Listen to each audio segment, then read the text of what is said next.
Le point bourse vous est présenté par Bourse Direct.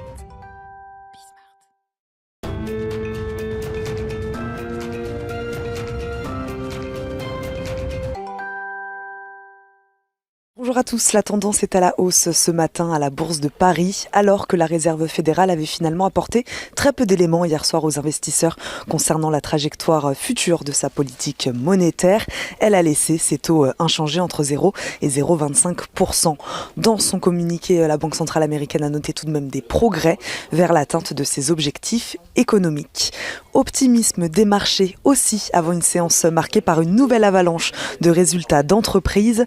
En Europe, comme aux États-Unis, les investisseurs attendent également des statistiques majeures, comme les prix à la consommation de juillet en Allemagne et la première estimation du PIB du deuxième trimestre aux États-Unis, sans oublier les inscriptions hebdomadaires au chômage.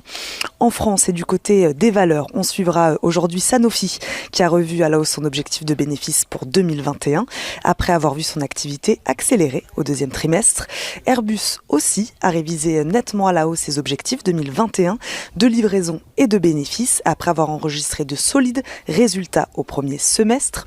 Vivendi a fait état d'une hausse de 49% de son bénéfice d'exploitation au premier semestre grâce à Universal Music Group et à son activité de télévision payante Canal+. Carrefour aussi, qui prévoit de générer en 2021 un flux de trésorerie disponible nettement supérieur à 1 milliard d'euros. Orange, à contrario, on suivra aussi Orange, mais il a accusé une perte d'exploitation de 1,75 milliard d'euros au premier semestre. Enfin, Accor, le géant français de l'hôtellerie, est parvenu à revenir dans le vert au premier semestre 2021, en dépit d'une profitabilité encore très dégradée.